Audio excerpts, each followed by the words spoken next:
mientras viene la demanda, que la vamos a esperar sin ningún problema, porque asumimos la responsabilidad que se derive de todo esto, sin ningún tipo de tapujo. No me retracto de lo que yo señalé, la documentación están ahí, las grabaciones están ahí. Esos señores a quienes el tribunal, la sentencia del Tribunal Constitucional desnacionalizó, son dominicanos. Entonces la ley que el presidente debería enviar aquí sería una ley de reconocimiento de esa nacionalidad. Pero quieren ahora mandar una ley de naturalización.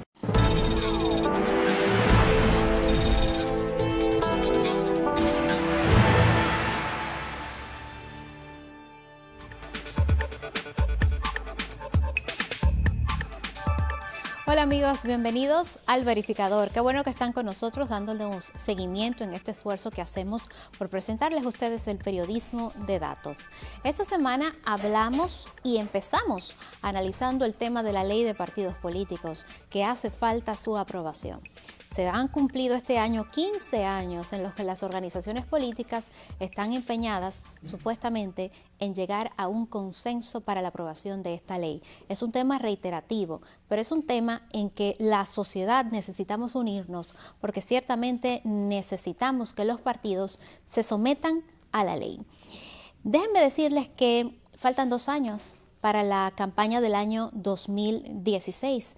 Y ya estamos en una pre-campaña. Los partidos políticos están haciendo campañas internas, justamente aprovechándose del vacío de una legislación. Los partidos quieren hacer lo que ellos quieran y la sociedad no puede permitírselo. Por ejemplo, los dirigentes del Partido La Liberación Dominicana que ya han salido ante la palestra pública, pues vemos a Francisco Javier García, Reinaldo Pared Pérez, entre otros dirigentes importantes, como la doctora Margarita Cedeño de Fernández, Gedeón Santos, José Tomás Pérez, Roberto Sarcedo y Francisco Domínguez Brito. Y por supuesto el doctor Leonel Fernández. Muchos hablan de la posibilidad de la reelección del presidente Danilo Medina. Con relación al partido de oposición, el PRD ya ha sacado la cabeza Luis Abinader, Hipólito Mejía, Miguel Vargas Maldonado, Yanilda Vázquez y David Collado.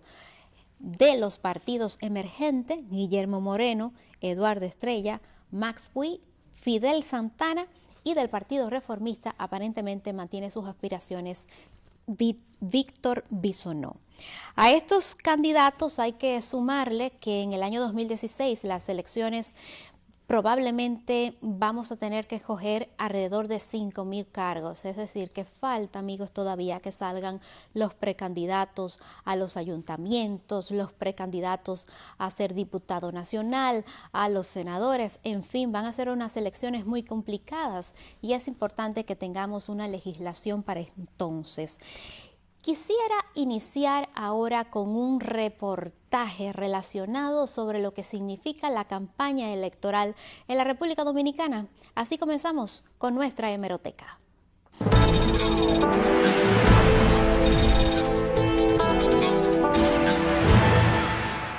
Y yo proclamo nuevamente que ese partido rodó por el suelo y que podemos contar 1, 2, 3, 4, 5, 6, 7, 8, 9, 10, ¡no! Se define como campaña electoral al conjunto de actividades organizativas y comunicativas realizada por los candidatos y partidos que tienen como propósito la captación de votos. Estas actividades están sujetas a normas y pautas de actuación que garanticen y permiten la igualdad de los competidores, la limpieza y transparencia del proceso electoral y, por supuesto, la neutralidad de los poderes públicos. En el caso de República Dominicana, contamos con un reglamento electoral que establece que la campaña inicia 3 meses antes de las elecciones, pero en realidad 2 años antes los candidatos están en las calles buscando votos.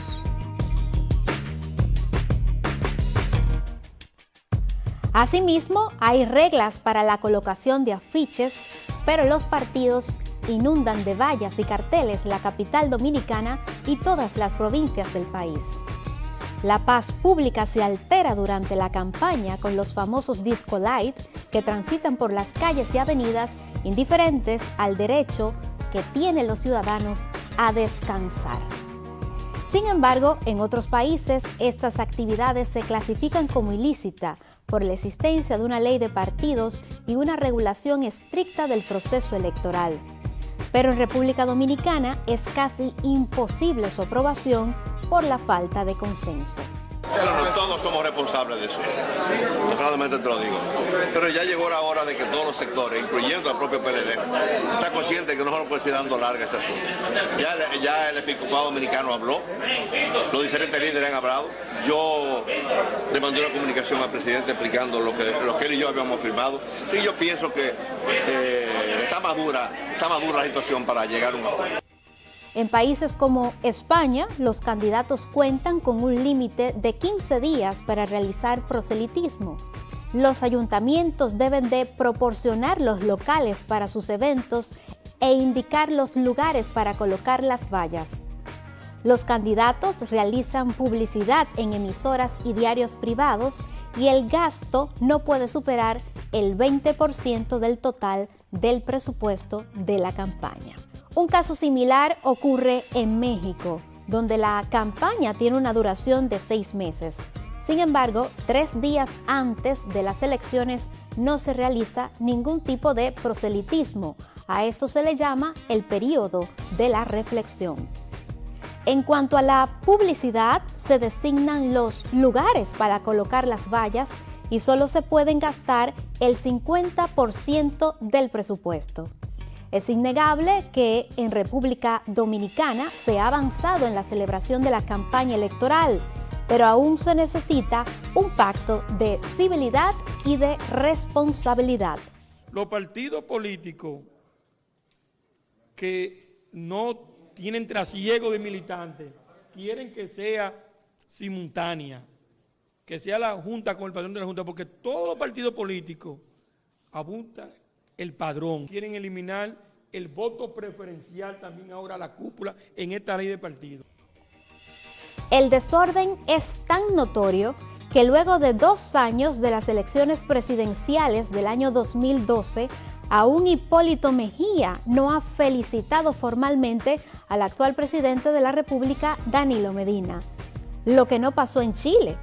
La misma noche que el organismo electoral de ese país declaró a Michelle Bachelet como ganadora, el presidente Piñera realizó la siguiente llamada.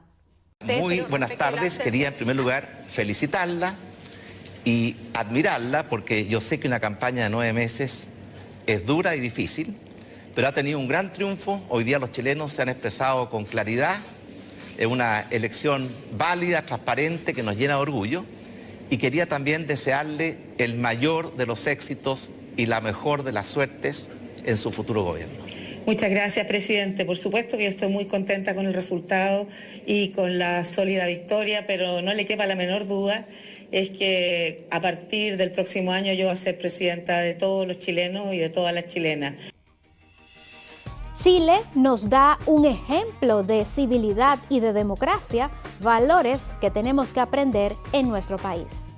En 1962, el profesor Juan Bosch dijo: si no le ponen un alto a la carrera de insultos, que no se haga nadie ilusiones. La democracia no puede establecerse sobre bases tan sucias. Al quejarse por la campaña negativa que desde entonces ha estado presente en todos los procesos electorales del país. Un proceso electoral no es una guerra fratricida para eliminar el contrario. Es una jornada cívica para confrontar ideas, programas y acciones que deben ser ejecutadas. En consecuencia, recurrir a elementos impropios al margen de la ley es conducir el proceso hacia una negación de los derechos cívicos que establece la Constitución de la República. En nuestra aldea política, Dada la pobreza cultural y material, el chisme, la demagogia y el populismo encuentran un terreno fértil en la campaña sucia, como ocurrió en la última elección con la candidata vicepresidencial del PLD. Y pido a mis hijos, que son 3, que cualquier cosa que me suceda, pues que sigan con esta demanda hasta que se aclare totalmente la inocencia y la falsedad de esta afirmación. Reiteramos que esa campaña sucia, dirigida por el momento contra nuestra candidata vicepresidencial, es dirigida y orquestada por el señor Hipólito Mejía y por sus más cercanos colaboradores. Eso es totalmente falso. El PRD se desliga completamente de esa situación y en lo absoluto esa persona, el comunicador Marco Martínez, no es dirigente ni militante del Partido Revolucionario Dominicano. Mientras viene la demanda, que la vamos a esperar sin ningún problema porque asumimos la responsabilidad que se derive de todo esto, sin ningún tipo de tapujo, no me retracto de lo que yo señalé, la documentación están ahí, las grabaciones están ahí. Aparentemente, ante la ausencia de voluntad de los líderes de los partidos para aprobar la ley de partidos políticos y la actualización de la ley electoral, dentro de 2 años seguiremos teniendo una campaña electoral descontrolada y permisiva con dirigentes políticos y militantes de partidos empeñados en descalificarse moralmente y cometer todo tipo de infracciones electorales.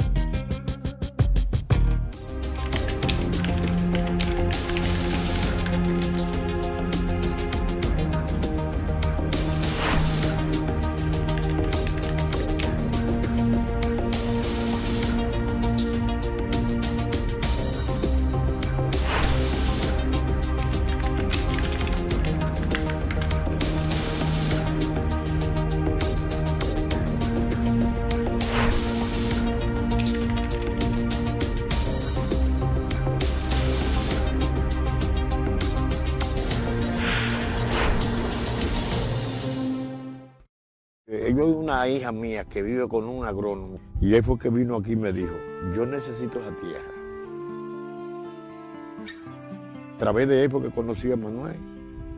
Nos dimos cuenta que pudiera existir la posibilidad de que en estas zonas desprotegidas, en estas zonas áridas, que aquí no se da nada, pudiera ser que este producto tuviera éxito. Le dije ahí, digo, bueno, santo, pero ¿usted cree que la capara se dará en estos terrenos? Dice ahí, no, esta es la tierra que yo ando buscando. Digo, bueno, pues no hay problema, métale machete.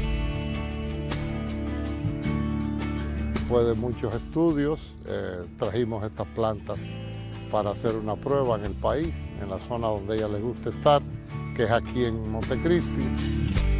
Cuando está más seco aquí, entonces que ya está verde de verdad. Y al no necesitar agua para esto, es una protección garantizada al recurso hídrico de la zona. Pero la gente está desesperada por meterse en la siembra de eso. Una visita que hizo el presidente en enero del año pasado, conoció el proyecto, le planteamos la posibilidad de que esto pudiera masificarse, que a él le pareció bien, de financiarle a pequeñas cantidades de plantas a agricultores humildes de esta zona. Es una felicidad que ha venido a la comunidad, que todo el que pueda sembrar 10 o 12 tareas de esto, ya tiene el sustento de su familia y el desenvolvimiento de vida para que la vida tenga. Entonces se aprovecha todo, hoja, la flor, el fruto, todo, es una mata totalmente noble. Nosotros tenemos ya contratos para venta de todos los productos. Especialmente Argentina, Brasil, Venezuela. Aquí se importa más de 20 millones de dólares desde Marruecos, Europa, de alcaparra. Lo que queremos lograr con este proyecto es que todas esas cifras se queden aquí, dinero producido aquí por productores de nuestra zona, yo exhorto a otras personas que quieran sembrar o implementar algún tipo de producto nuevo, que lo prueben, que lo intenten. Tenemos zona seca, tenemos zona húmeda, muy lluviosa, tenemos de todo.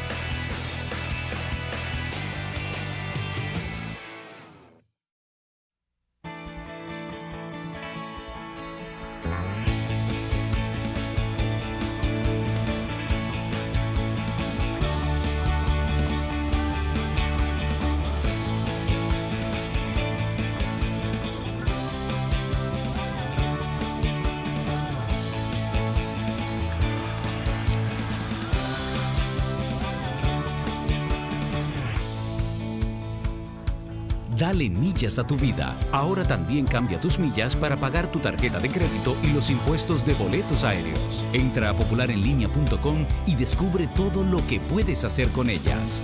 Popular, a tu lado siempre.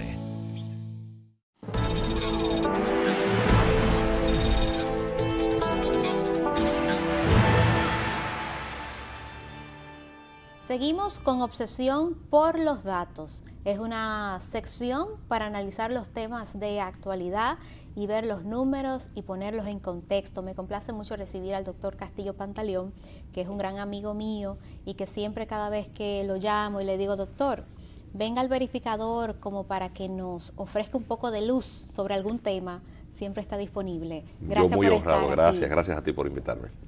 Doctor, vamos a hablar del plan de regularización. Usted tiene mucho que decir sobre ese proceso porque ha estado desde el inicio y constantemente, desde hace años que viene alertando sobre la necesidad de que la República Dominicana se aboque a ese plan. He visto que hay dos recursos que se han interpuesto ante el Tribunal Constitucional sobre el decreto 327-13. Primero ustedes interpusieron una acción para decir que el decreto viola algunos artículos de la sentencia del Tribunal Constitucional, la 167-13. Y he visto también que representantes del Centro Bonó han ido también para defender el contenido del plan de regularización. Como usted fue primero, me gustaría saber en qué usted difiere de ese artículo, el decreto 327-13. Mire, efectivamente, un grupo de ciudadanos, abogados, apoderamos al Tribunal Constitucional de una acción directa en declaratoria de inconstitucionalidad del decreto 327-13 en aspectos muy puntuales. Junto conmigo está José Miguel Vázquez, la doctora Cristina Aguiar, Leila Roldán, Juan Miguel Castillo Roldán. Y es un recurso que plantea argumentaciones estrictamente jurídicas, cero ideologías y mucho menos diatribas, porque lo cierto es que el que no tiene la razón tiene que recurrir al argumentum ad hominem, es decir, tratar de calificar al contrario. Y lo cierto es que así no se construye un razonamiento. O a la divulgación de rumores. Sí, por ejemplo, endilgarle a otro lo que no ha dicho para entonces refutarlo. Ese es el tipo de estratagema discursiva con la que se valen muchas personas de razonamiento débil. Pero lo cierto es que tratamos de apoderar al tribunal con argumentaciones muy sólidas que se refieren fundamentalmente a los siguientes aspectos. La materia migratoria, de acuerdo al artículo 93 de la Constitución, es de estricta competencia congresual, es decir, es materia de ley. La ley migratoria 285-04 fue promulgada el 15 de agosto del año 2004, víspera del traspaso de mandos al presidente Fernández. La disposición contiene dos mandatos referidos a actos administrativos. Uno en el artículo 151, que es para el manejo de la situación fáctica de presencia de una indeterminada cantidad de extranjeros en situación de irregularidad migratoria, sin embargo, radicados desde hacía mucho tiempo. Por lo tanto, esos extranjeros radicados, pues el artículo 151 establece unos parámetros muy simples para que, mediante un decreto que el Poder Ejecutivo habría de dictar, en los 90 días siguientes a la conformación del Consejo Nacional de Migración, que es un organismo colegiado previsto en la misma ley, que está compuesto por un sinnúmero de ministerios y encabezado por el ministro de Interior y Policía, pues iba a presentar en esos 90 días al presidente de la República un proyecto a fin de que se dictara ese decreto. Del año 2004 a esta parte, pues ha llovido bastante. Luego, en el artículo 153 de la ley, se establece que para los aspectos administrativos, una comisión compuesta por, lo dice el mandato de la misma ley, por 4 funcionarios, pues entre ellos el director general de Migración, pues presentaría un proyecto de reglamento de aplicación de la ley. Eso es para los aspectos de trámite administrativo. La ley no contiene ninguna disposición que supedite su entrada en vigor hasta que fuere dictado ninguna de estas disposiciones administrativas. Por lo tanto, la ley está en vigor desde el 16 de agosto del año 2004. Y por lo tanto no hay ningún transitorio ni ninguna condicionalidad para su ejecución. El decreto 327-13 que finalmente el Poder Ejecutivo dicta a finales del año 2013, plantea que la regularización migratoria podía ser para extranjeros en condición de ilegalidad hasta el momento del decreto 631-11, que fue el que dictó el reglamento de aplicación de la ley. Por lo tanto, entre el año 2004 y el año 2011 hay 7 años de vigencia de la ley, pero que el decreto desconoce. Eso significa una amnistía de ilegalidad migratoria en relación con todo aquel que penetró luego de promulgada la ley. Obviamente eso desafía la ley misma, porque tanto la Constitución como la ley establecen los plazos de entrada en vigor de la misma. La Constitución refiere a la ley, que en este caso es el Código Civil, que establece que toda ley se presume conocida incluso por todo el mundo 24 horas después de publicada. Claro. Y 48 horas para el resto de las provincias del país. Entonces, necesariamente hay un vicio de inconstitucionalidad. Eso por un lado. Eso es muy grave y no hay manera de darle vueltas. Y en segundo lugar, que prohíbe las deportaciones. Sí, está bien, doctor, pero vamos por parte. Sobre ese primer punto, no hay ningún dato establecido para saber qué cantidad de personas pudieran entonces ser beneficiados con esa amnistía. Atención, es que la amnistía es materia de ley. Es decir, no puede el decreto, una disposición del presidente, no puede invalidar una ley. Porque hay un tema de competencias de atribución y que hay que respetar por el llamado principio de separación de los poderes. Ni puede el Poder Ejecutivo invadir la competencia del Congreso Nacional, porque violaría la Constitución, y a su vez el Congreso Nacional tampoco puede invadir la competencia del Poder Ejecutivo, ni tampoco ninguno de los dos, el del Poder Judicial y viceversa. Todos están sujetos a la constitucionalidad de sus actos y obviamente el control de la constitucionalidad reside en el Tribunal Constitucional. Por eso, ese aspecto que viola la Constitución y la ley de migración, porque desconoce la ley de migración, es de lo que se encuentra apoderado el Tribunal Constitucional. Efectivamente recurrimos a que accionamos, demandamos en inconstitucionalidad este grupo de abogados, del cual formo parte, pero también, no 2, son 3 en total. Lo que pasa es que ha pasado un poquito desapercibido. Uno fue la Fundación Soberanía y otra la Red Nacional por la Defensa de la Soberanía. Incluso el primero en el tiempo no fue el nuestro fue el segundo. El primero en el tiempo va a ser incluso conocido en audiencia pública el 24 de marzo. Y todavía no hay fecha porque el Tribunal Constitucional fija solamente 10 audiencias para acciones de constitucionalidad por mes. El nuestro está previsto probablemente para mediados del mes de abril. Y muy probablemente, si de la Red Nacional de la Defensa de la Soberanía no fue depositado mucho después del nuestro, probablemente se conozca en el mismo mes de abril estos otros 2 recursos. Efectivamente, el Centro Bonó depositó una instancia que nos fue notificada por el Tribunal Constitucional en intervención voluntaria, pues planteando fundamentalmente argumentos ad hominem. Es decir, no se refiere a los temas de constitucionalidad, sino solamente a cosas que ellos atribuyen, hay una cantidad de derechos cosas. fundamentales. Sí. Vamos a hablar del decreto. El decreto 327-13 establece en su artículo 12 que las personas tienen que presentar algún tipo de documento. Así es. Algún tipo. Dice que pasaporte, documento de identidad emitida por el país de origen, acta de nacimiento de su país de origen, acta de matrimonio o algún documento de convivencia. Si el extranjero no cuenta con algún tipo de documentación, dice el decreto que se les va a recibir, se les va a inscribir, pero que tienen un plazo para presentar esos documentos. Si en ese plazo ellos no presentan esa documentación, entonces no van a ser acogidos por el plan de regularización. ¿Hasta ahí usted está a favor o está en contra? No, es absolutamente demencial plantear la regularización de gente que no puede demostrar su identidad.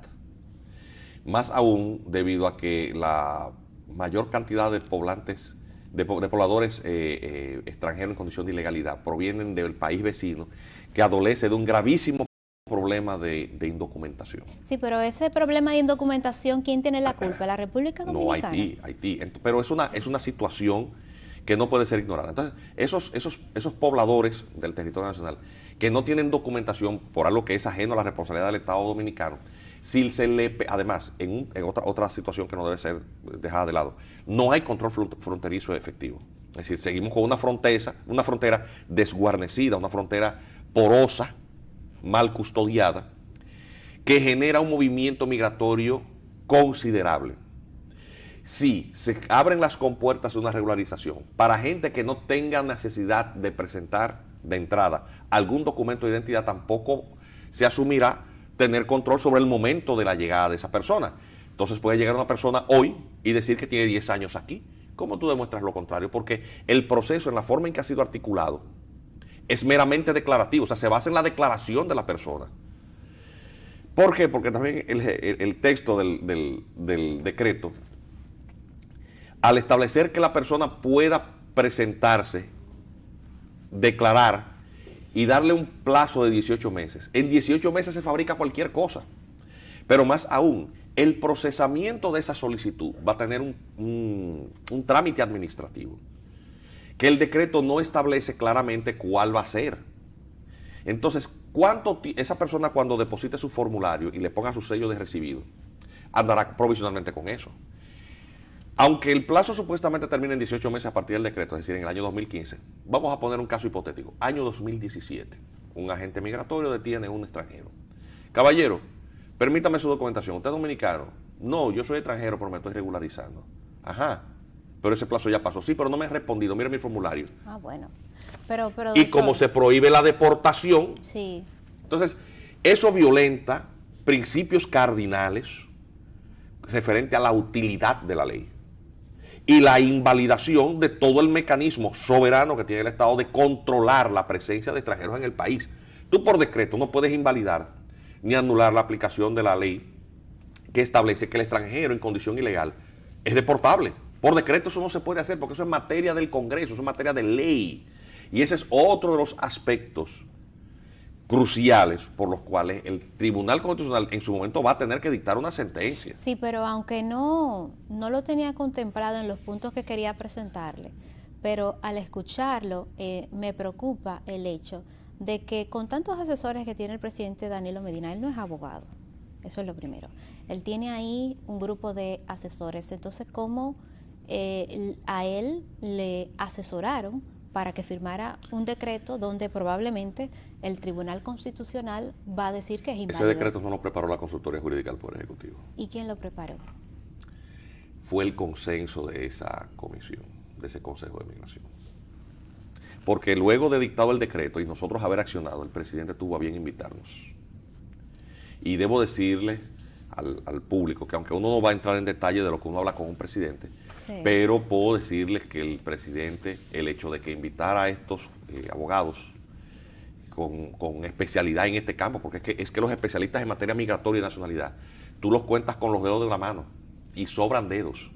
Es decir, en mi caso particular, yo soy doctor en Derechos Fundamentales, mi tesis doctoral es sobre la nacionalidad dominicana, una tesis laureada.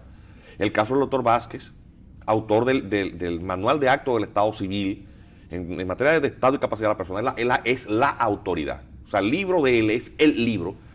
Cada vez que uno tiene un proceso de eso en los tribunales, tiene uno que agarrar el libro de José Miguel. En materia migratoria y de naturalización, con perdón del que se pueda sentir mal, pero el doctor Juan Manuel Rosario es la autoridad en el país. Entonces el presidente nos envía con el diputado Pelegrín Castillo a buscar, y también invita al ex magistrado Rafael Luciano Pichardo, que fue el juez que redactó el proyecto de sentencia que finalmente fue acogida por el Pleno de la Suprema Corte de Justicia cuando la ley de migración fue demandada de inconstitucionalidad, dándole en esa jurisprudencia vinculante por los efectos de la misma Constitución, que establece que toda la jurisprudencia en materia constitucional que llegó a dar la Suprema Corte de Justicia en función del Tribunal Constitucional también tenían la misma naturaleza que las que iba a dar el subsiguiente Tribunal Constitucional que creó la reforma del 2010. Y todas estas razones que fueron reiteradas en la sentencia 168, pues el presidente las escucha, nos consulta, pero nosotros con honestidad lo primero que le decimos es: presidente, con el mayor respeto, pero con la mayor responsabilidad, agradecemos que nos invite a escuchar nuestro parecer, eso está muy bien, estaremos siempre a su disposición, pero nosotros demandamos incondicionalidad de su decreto por tal y tal y tal cosa. Y el consultor, pues nos dijo: no, es que eso no pasó por aquí. Es decir, no sé si comete una indiscreción, pero creo que el hecho de que el presidente, luego en la CELAC, hubiera tenido la posición que fijó, el hecho de que la comisión de asesores del presidente se haya reducido de facto, no sabemos la razón, pero de facto, en su última reunión con el presidente, para discutir la ley de naturalización, que es el subsiguiente paso, después de la regularización, es cómo los vamos a naturalizar, sin violentar y desafiar la aplicación de una sentencia que es de obligatorio cumplimiento. ¿Cómo se puede pretender dinamitar el trabajo de limpieza del registro civil que ha llevado a la Junta por años y que le ha costado a este país miles de millones de pesos? Aquí el sistema de identidad estaba colapsado. Aquí se le dio cédula a una indeterminada cantidad de personas y no hay un solo partido político libre de ese pecado. Ninguno puede tirar una piedra. Bueno, empezó por el Partido Reformista. Claro, pero todos han hecho. Pero hay un sector de un partido político en particular, que es el que ha puesto el grito en el cielo. Eso está claro. Y hay una gestión particular en la Junta Central Electoral en la que se produjo la mayor cantidad posible de falencias, la que se ha determinado. Recordemos que esa es la gestión en donde hubo cédulas por lotes repartidas a narcotraficantes. Es decir, yo no estoy diciendo nada que el país no sepa. Entonces, vemos también esos mismos sectores de la sociedad civil que tradicionalmente han estado vinculados a ese mismo sector político, que en su momento ungieron los resultados electorales. Poner el grito en el cielo ahora que se anunció una compañía que ganó una licitación para sustituir el plástico. Sí, porque todo tiene como una relación. Es todo lo mismo.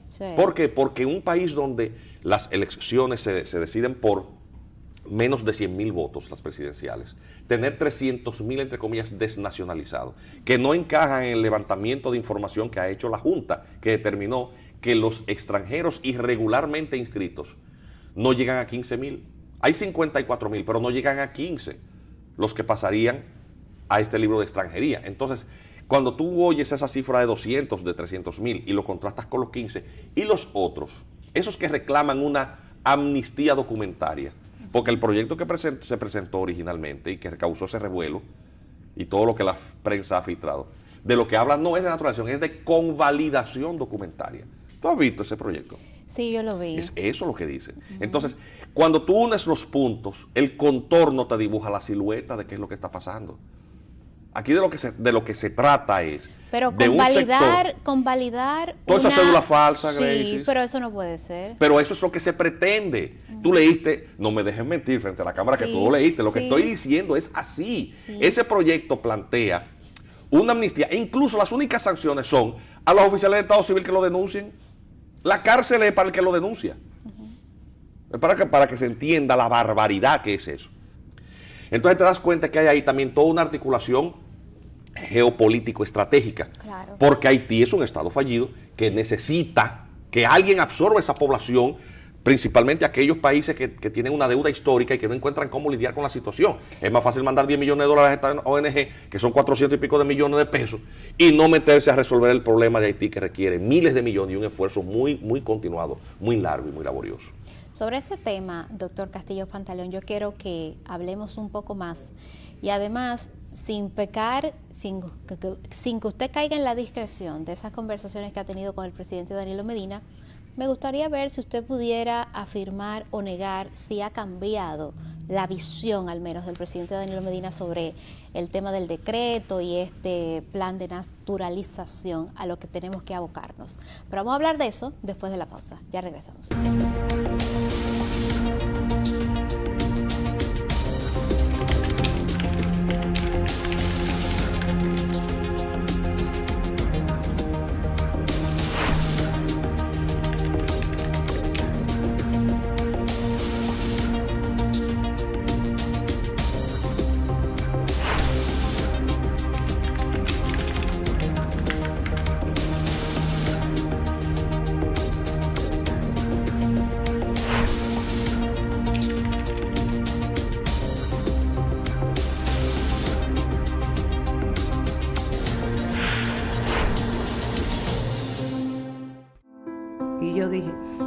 yo voy a curarme, porque aquí está papá Dios conmigo. Si el cáncer es detectado, diagnosticado y tratado en su etapa inicial, aumentan por encima de un 90% las posibilidades de sobrevivencia. Se puede sobrevivir.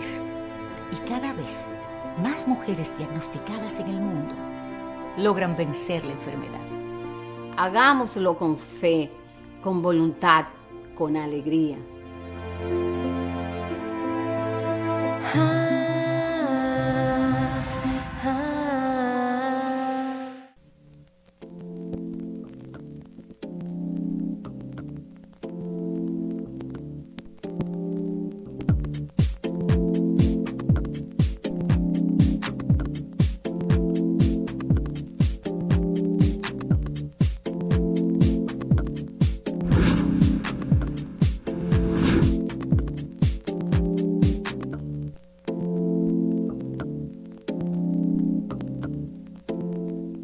Tú puedes. Únete ahora para poner fin a la violencia contra las mujeres. Si te sientes amenazada, llama. Línea de auxilio 24 horas, 809-689-7212 y desde el interior, sin cargos, 809-200-7212.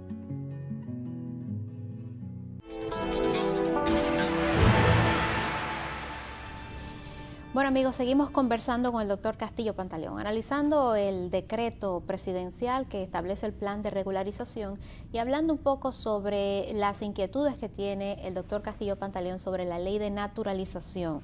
Me gustaría que empecemos a conversar en este segmento por ahí. ¿Hacia dónde van dirigidas sus esperanzas con relación al presidente Danilo Medina? Si cambió, si usted cree que ha cambiado la visión del presidente con relación a este tema, que es muy técnico, sí, no es de un manejo común. Y hay gente que sencillamente no ha leído la sentencia del Tribunal Constitucional. El que lee esa sentencia, yo creo que tiene una visión totalmente distinta sobre este problema.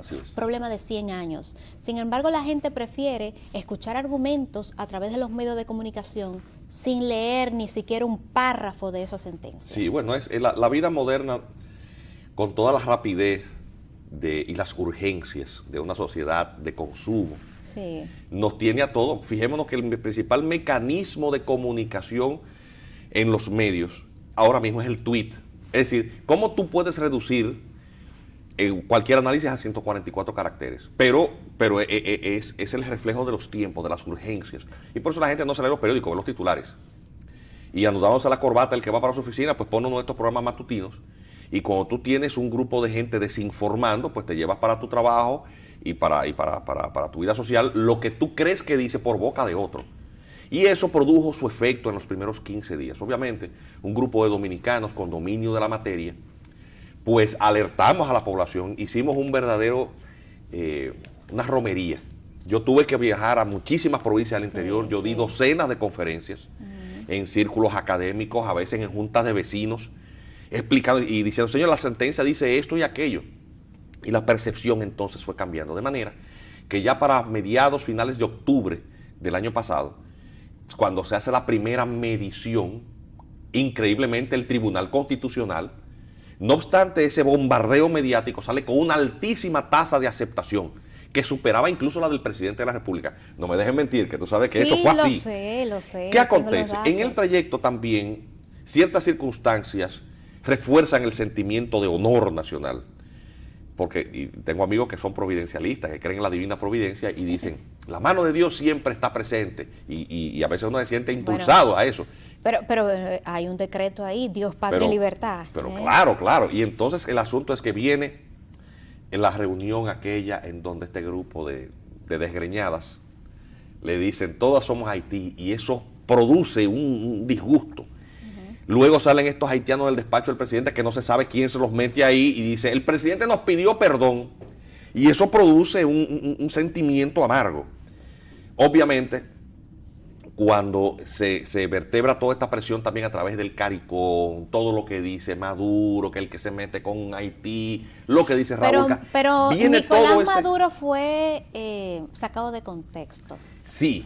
Pero no olvidemos que hay porque Maduro Maduro no conoce el problema haitiano Sí, y atención. el dominicano. Pero hay un problema porque regional con él. Sí, porque él lo ve desde el punto de vista de Colombia con Venezuela, por una situación ahí que hay de algunas comunidades, pero no es igual. República Dominicana es la estabilidad del Caribe. Y Venezuela tiene dos ases en su juego, en su mazo de cartas. Se llama Petrocaribe. Y los agradecimientos, porque son votos que cuentan en la OEA y en los organismos regionales. Entonces esas islitas, algunas de esas islitas, tienen menos habitantes que Moca. Sí, sí. Moca, la provincia de Payá, tiene más habitantes que San Vicente y la Granadina. Sí, sí. O sea, eso es así, pero son votos, es un voto. Va el mismo voto que el de Estados Unidos. Es decir, hay un tema también, es una segunda baraja porque él es tributario de todos estos agradecimientos, todas estas deudas por el acuerdo Petrocaribe. Es decir, el hombre está bien posicionado. En caso de que Estados Unidos intentase presionar, él solamente tiene que desestabilizar la isla de Santo Domingo. Y se arma un lío que los americanos no pueden lidiar con él. De eso es que se trata. Eso es una baraja, una jugada con ese mazo de baraja que tiene Maduro, al que mucha gente no le ha puesto atención. Hay gente que sí, por eso Biden venía. Todo el mundo cree que Biden venía a forzar a los dominicanos. No, es que hay un problema regional, con una retórica de lenguaje muy duro de Maduro, los sectores pro-norteamericanos en Venezuela. Y hay que recordar que Maduro fue el canciller de Hugo Chávez por más de 8 Entonces, años. eso es algo que en los análisis a mucha gente se le ha pasado por alto, pero eso está ahí, es decir, es una baraja. Métete conmigo y te desestabilizó la región. República Dominicana es el país del área que tiene mayor inversión norteamericana y es el polo económico más importante en la región. Nuestro puerto multimodal Caucedo mueve más carga que cualquier otro puerto del área y tenemos más habitaciones hoteleras que cualquier otra isla del área. Es decir, República Dominicana, aun con todos los problemas, señores, somos una potencia regional pequeñita, pero en el nosotros Caribe, pesamos. sí, claro. Y la estabilidad del Caribe depende de nosotros. Si esto aquí se descompone, quien primero sufre la consecuencia son los capitales norteamericanos. Aquí hay mucho dinero norteamericano, muchos socios, muchos negocios. El punto es que en este escenario, el Estado dominicano recibió ese primer embate y el presidente, obviamente, también atendiendo a las presiones de estos grupos, no se había definido la correlación de fuerzas en su partido. El Congreso Norge Botello recién empezaba, pero del 23 de septiembre de 2013 a marzo del 2014 ha pasado de todo, Gracie, 6 meses. La correlación en el partido ha variado.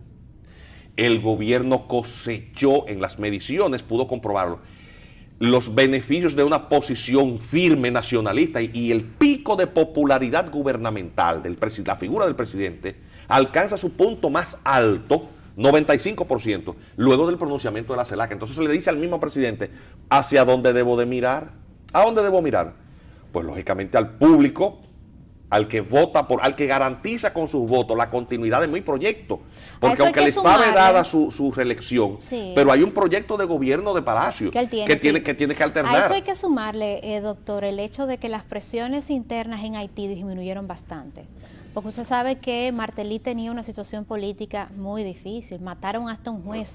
Lo que pasa también es que en Haití acontece lo siguiente. Una jugada política. Venció el plazo para convocatoria de elecciones. Sí. Y el Congreso apenas le quedan algunos senadores para que vencen en este año. El año que viene no hay Congreso. No hay Congreso. Y el gobierno quizás en algún momento se pudo dar cuenta de que toda esta alaraca de Martelly tiene por finalidad, para lograr cohesión interna, crear un enemigo exterior. Claro. Es decir, ante la incapacidad del gobierno de responder a las necesidades de su pueblo, este músico que llega ahí con un precario apoyo electoral, porque es que él gana las elecciones en una situación de total atomización de las fuerzas, porque Aristide, que es el único que tiene fuerza partidaria, porque la Baraja es el único partido grande, no estaba en esas elecciones. Sí, pero hay que decir también, doctor Castillo, que Martelly no ganó ni con 1 millón de votos. No tenía gente. Fueron con 800,000 votos. Sí, pero en una situación de fragmentación. Sí. Y no tenía Congreso, porque las elecciones fueron estrictamente presidenciales. Y él debió organizar esas elecciones. Entonces también el gobierno norteamericano ha percibido eso. Porque cuando él va y le consigue ese lobby con el caucus negro, entrevistarse con el presidente le recibe con un boche. Barack Obama lo que le dice, pero usted tiene que localizar. Sí, no me venga a hablar de chisme, organiza elecciones. Sí, es cierto. Porque de eso es que se trata, del cambio de situación. Esta conversación geopolítica, ¿no?, que es lo que estamos analizando aquí, pudiera entonces variar la posición de Danilo Medina. Sí, entiendo que sí. Para inclinarse a favor de la naturalización. Así es. Yo quiero presentarle algunos cortes de opinión sobre el tema de la nacionalización o legalización de la nacionalidad que se han emitido en esta semana. Esos señores a quienes el tribunal, la sentencia del Tribunal Constitucional desnacionalizó, son dominicanos. Entonces la ley que el presidente debería enviar aquí sería una ley de reconocimiento de esa nacionalidad. Pero quieren ahora mandar una ley de naturalización. Esperamos que la ley que pueda ser introducida por el Poder Ejecutivo, en este caso por el presidente de la República, como lo planteó en la Asamblea el 27 de febrero, sea una ley que reconozca y garantice los derechos plenos de los dominicanos y dominicanas de ascendencia extranjera, fundamentalmente haitianos. Mi situación y la situación de miles de dominicanos, al igual que yo, no es un tema migratorio, es un tema de nacionalidad. Entonces, independientemente de que se diga que la sentencia es irrevocable o no, nada que afecta a la vida de una persona, que la denigra, que la deshumaniza, puede aceptarse como algo irrevocable. Doctor Castillo Pantaleón, ¿cómo usted responde a ese discurso? Bueno, nuestro marco constitucional ha establecido de manera invariable desde el año 1929 esta parte, que la nacionalidad dominicana por simple nacimiento no le corresponde a los hijos de personal diplomático consular extranjero, ni tampoco le corresponde a los extranjeros en tránsito. La noción de extranjero transeúnte ni siquiera fue creada por la Constitución en su reforma del año 1929. Está en el Código Civil, en el artículo 13, desde el año 1884. Extranjero transeúnte es aquel que no ha sido autorizado por el gobierno a residir de manera permanente. Entonces, o sea que no le corresponde la nacionalidad. Entonces, a los que son hijos de extranjeros que están en una situación irregular. A todo aquel que no sea residente legal. ¿Quién es el residente legal? Aquel que ha sido autorizado por el gobierno a residir de manera permanente. Y en términos operativos, eso es competencia de la ley de migración, que establece cuáles son las categorías migratorias. Y el residente permanente tiene que ingresar al país con una visa de residencia y completar su procedimiento. Eso siempre ha sido así.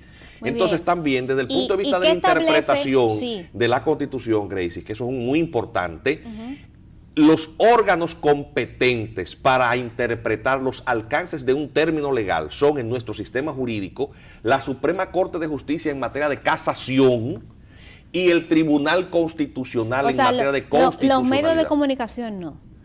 No, porque son meras opiniones y la ley no se hizo para que te guste o no te guste, ni para que te caiga bien o te caiga mal. La ley hay que cumplirla. Y además hay un fallo en el año 2004 por la Suprema Corte. Por supuesto que sí. Entonces, en el 2004, no, 2005. Y hay una enorme cantidad de jurisprudencia de la Suprema Corte de Justicia en la misma dirección. Cuando uno escucha a esta gente decir eso, son meras opiniones. Porque a final de cuentas, si hay algo que nos diferencia a nosotros de Haití, y vemos una haitiana ahí, es que nosotros hemos podido construir una cultura de respeto y de creación de instituciones que, aunque débiles, se fortalecen todos los días. No es como Haití, que ahí no hay ni hay ley, ni hay respeto, ni hay instituciones, ni hay nada. Doctor, cuando esta gente desafía la sentencia, eso es lo que plantea la haitianización de la vida nacional. Doctor, ¿qué establece como solución a esos muchachos que han vivido aquí toda la vida con una nacionalidad que no le corresponde? Lo que le corresponde es respetar la ley y cumplirla. Yo entiendo que hace muy mal a su propia causa aquel que plantea de entrada el desconocimiento o desacato de la ley y de una sentencia. Yo no respeto eso para mí no vale nada. Eso una corte extranjera le está por encima de todo. Eso es Haití. Es que Haití es un país donde no hay ley. ¿Y cómo usted le responde a don Hugo Tolentino, Mire, que dice que hay que reconocer la nacionalidad? Atención, cuando fue canciller, porque él ahora es diputado nacional, pero él fue canciller, llegó a presentar algunos proyectos de ley, algunas iniciativas que prácticamente invalidaban todo control migratorio.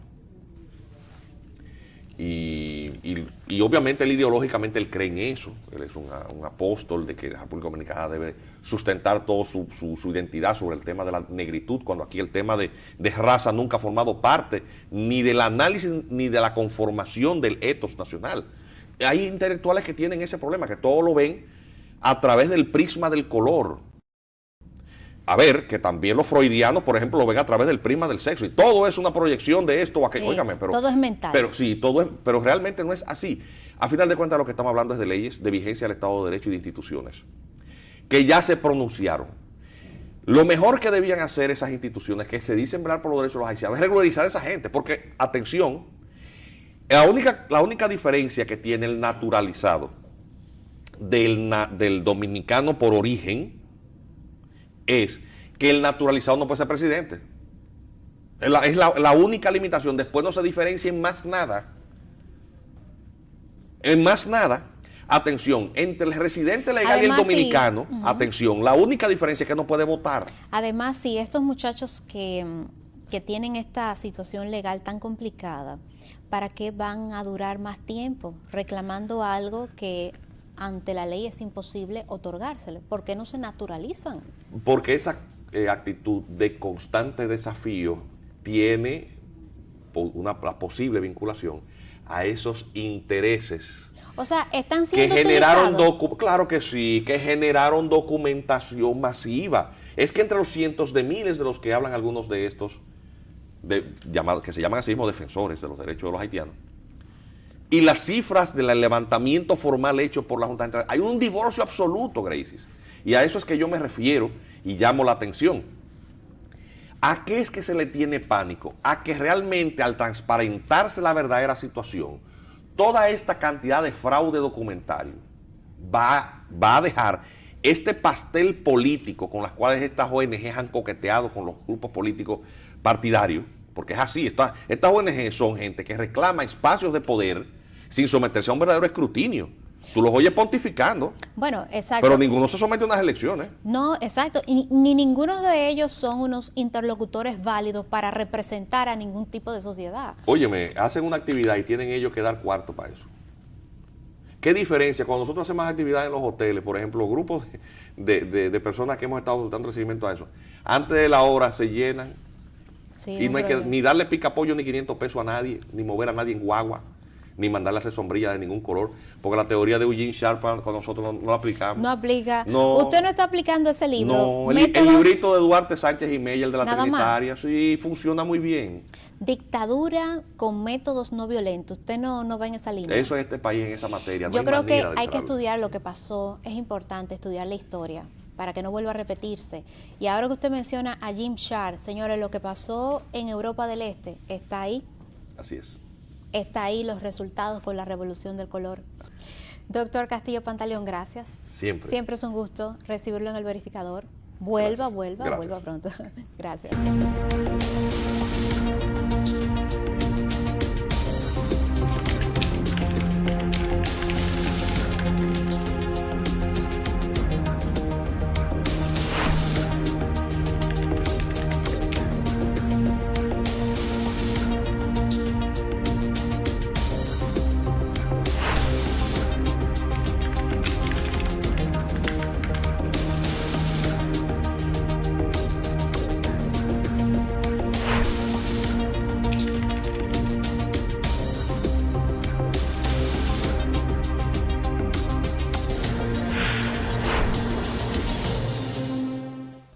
Amigos, gracias por acompañarnos esta semana en El Verificador. Recuerden que tenemos nuestro canal YouTube. Usted accesa a esa red y pone El Verificador con Gracie de la Cruz y entonces inmediatamente lo lleva a nuestro canal. Seguimos en contacto en las redes sociales.